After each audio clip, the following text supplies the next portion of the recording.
Hi, this is Joe again with another review. And for the subject, excuse me, for the subject of this video, I'm going to do another Christmas special. I know previously I just did my last video, I just did a review of my 10 favorite Christmas shows. So for this video, I'm going to do another Christmas show for you. And also work in conjunction with Star Wars. Since the new movie is opening up in about a week and a half from now, and the day I'm posting this video. Well, previously I've done all 6 Star Wars films, so I ask you to check those out. But for this video, I'm not going to rehash the Star Wars films. I'm going to do one, and God willing, I'll see the new one that's coming out, and we'll do a review, as soon as I can for that one.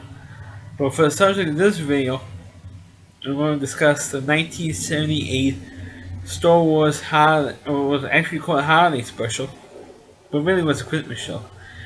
And let me tell you, this special was a piece of crap.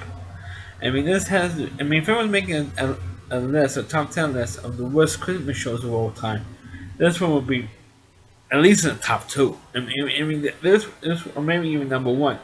It was that bad. Not only was it bad, but it was boring. It's one thing to have a Christmas show that's bad. I'm talking about bad in a campy way. It's gotta be really, really bad. It was not even campy, but boring. This show is over an hour and a half long, and the version I saw was actually an hour and a half because they cut. The person who posted it cut a couple of things out that will make it even longer. Most notably, which we're going to get into, what the special is actually more famous for. But going into the premise of it, the premise of this special was, and this special aired actually a year after the original Star Wars film came out, which was 1978. And of course, it stars pretty much the entire original Star Wars cast. So you actually do have Mark Hamill playing Luke. You have Carrie Fisher, Princess Leia. Even Harrison Ford was in this thing. Peter Mayhew, who of course played Chewbacca. He even had R2D2 C3PO in it. And I believe because he did have Darth Vader in one scene, but he didn't. His voice was not provided by James Earl Jones. He did. I don't think as I remember, he didn't have any speaking lines in this thing. Uh, but he did have some cameos from notable stars. You had B. Arthur was in this. You had Art Carney, for the Honeymooners. Norton from the Honeymooners who was in this thing. You had Harvey Korman from the Carol Burnett show. He was in this. But the show itself was awful. Well, the premise of the show was that on Chewie's home planet of Kashyyyk, it's going to have a holiday called Life Day. It's kind of like that version of Christmas. So Chewie wanted to get there in time for the holiday, and of course Han Solo says, "Okay, don't worry, Chewie, get you to your planet, for Life Day. Because I know it's a big deal for you and all that stuff. So I'll get you there on time." And so while Han and Chewie are going to get there, his family, or Chewie's family, I think his parents, and of course Chewie's son. Actually, Chewie actually does have a son, a little Wookiee there, playing around in the house, and they're all waiting. Chewie's family is waiting for Chewie to come. While they're waiting, they have a certain little interaction with Corny's character, Harvey Korman, getting updates with the Empire, getting word that Chewie is on his way. So, I know Chewie from Luke and Leia, and from R2D2 and C3PO giving them updates that Chewie is on his way over there. So so you have that. Plus you have this long, drawn out stuff with Art Carney, and even a longer bit with B. Arthur being a bartender in the cantina. So they actually do have the cantina in there, from the original Star Wars movie on Tatooine. Being a bartender, actually does a song and dance routine, with the famous aliens who are in the cantina, and it's just long, way too long, and it was so boring. I couldn't even watch the whole video in one sitting. I mean and I am a big Star Wars, and I am a Star Wars fan, but it was just impossible to watch the entire thing in one sitting. It was that boring, and the segments were way too long. It was way too boring. It didn't have enough in there for me for of getting Chewbacca to his home planet. He didn't have enough of that stuff. He just had his family worrying about Chewie. Getting to home in time for the holiday. Um, he didn't have enough with Chewie and Han trying to get into his home planet. That would have been a lot more interesting and a lot more fun to watch. But the whole big thing was just way too long. The segments in there was like way too long and way too boring. You know, for me, I mean, it was horrible. It really was god awful bad. And you know it's gotta be pretty. The Star Wars Christmas show is gotta be pretty bad for me to complain like this.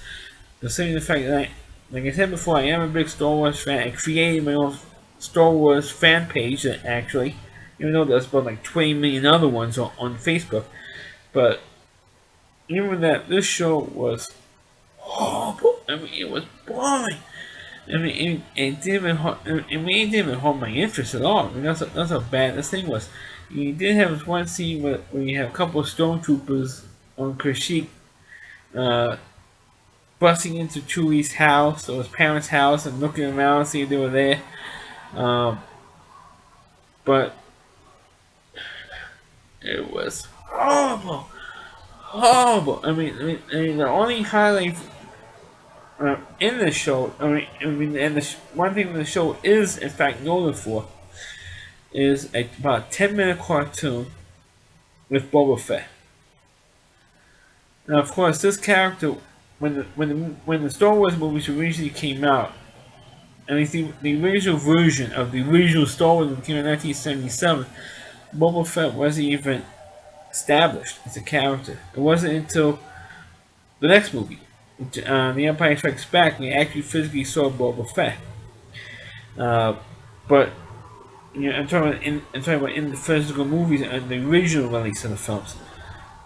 But actually, the first actual appearance of the Boba Fett character was in this 10-minute cartoon in the midst of this boring and exceedingly long Christmas show, a Star Wars Christmas show, and he does have some lines. He does stiff Han Solo and all those characters, and he does have communication with Darth Vader in this cartoon. So the cartoon was kind of interesting. The cartoon was actually pretty cool, and the animation, like typical 1970s or late 70s animation and typical plot for late 1970s cartoon. And so, of course, people were kind of interested in the Boba Fett character. And of course, he became more established, of course, in The Empire Strikes Back. And of course, people were more interested in the character because of the kind of mysterious character. Because it was already established in this cartoon that Boba Fett was a bounty hunter. And he was in league with the Empire. So there was actually, if you never saw this cartoon, you never knew that he was actually aligned, that Boba Fett was actually aligned with the Empire until, of course, you saw The Empire Strikes Back. Then you knew that he was looking for him. He's the most famous or infamous bounty hunter following us. And of course, he didn't know to, of course, episode 2 when the prequels still coming out. Episode 2 with Boba Fett being the son of Jango Fett, or a clone of Jango Fett. So he has, you know, his mind and the same abilities as Jango Fett has. So you had all the backstory with Boba Fett. Of course, in Return of the Jedi, he gets killed within the first 25 minutes of the film. But the first actual establishment was in this little cartoon. And I thought the cartoon wasn't that bad, but the cartoon was the highlight of this god awful show. I mean, if you want to see it, just check it out. Just for the curiosity factor, please check it out. But you're gonna waste an hour and a half of your life watching this thing. It's like an hour and a half that you're never going to get back because it's bad. I mean, it was. I mean, this show was so bad that it makes Frosty Returns look good. I just done a review of Frosty Returns and I gave that a lousy review. But the Star Wars Christmas show is so bad it makes Frosty Returns look good. It looks like an Emmy-winning production compared to the Star Wars Christmas show. I mean, it was. I think it was a thing that's a capitalized. I think this thing was just capitalized on the original film, and you had, like I said, mentioned earlier, you did have some big names guest stars on this thing. You beat Arthur and Art Carney and Harvey Korman. You did have some guest stars. I think to capitalize on this show, but the show itself is off. I mean, the Star Wars Christmas show is terrible. I mean, it really is. I mean, I heard from previous critics, particularly the cinephiles guys, who did a two-part on the original films. They did mention this Christmas special, and they mentioned how bad, how god awful the show was, but the only highlight was that cartoon. And I can't disagree with that more because the show was bad, but the cartoon was good. But that was the only thing. But on YouTube, they do have a separate video just for the cartoon. But the cartoon is not in the video or the whole video because of copyright laws. So it's like separately. It's like edited out and put and uploaded separately into a different video. That's what people have done. They took the cartoon out and placed it as a different video. Kind of like what I did with my Star Wars reviews. I did review each movie separately. But like a lot of people have done, all the YouTube critics out here, they took all the films individually instead of talking about all at once, one shot. At least most of them have. But I don't think any of them are talking because I don't think this show even got even a regular video release or old VHS release. This is maybe like a bootleg thing, a bootleg deal. But the movie itself is bad. The Christmas show is bad.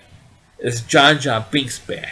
Okay, I mean that's how bad this show was, and it's just like, and then of course eventually by the end of the thing, hooray, fine. And watching this thing is like, when the hell is Chewie and Han Solo going to get to the damn planet, have the damn thing, because they want to know what the sci thing all about, and it didn't really explain it. Like a lot of Christmas specials, or holiday specials in general, no matter what holiday it is, they don't really explain what except for the Charlie Brown shows, the majority of them don't really explain what the holiday is. And the Star Wars holiday special falls in the same trap. They don't explain what the holiday is. I'd like to know what the hell Life Day is supposed to be about. But what they did was to go to this big, kind of like the movie Avatar, when they had this big tree that gets destroyed by the military. In Avatar, for those of you who've seen Avatar, you know what I'm talking about. It's kind of like the same thing with the big giant tree in the middle of Kashyyyk. And all the Wookiees go there and hang out and they pray there and they have this little ceremony. And that's it. And like, that's it? That's all they do for this holiday? I'm like, huh. And by the time we got to the end, it was like so exhausted. It's like, huh. Thank God the thing is finally finished watching this thing. Because it was bad.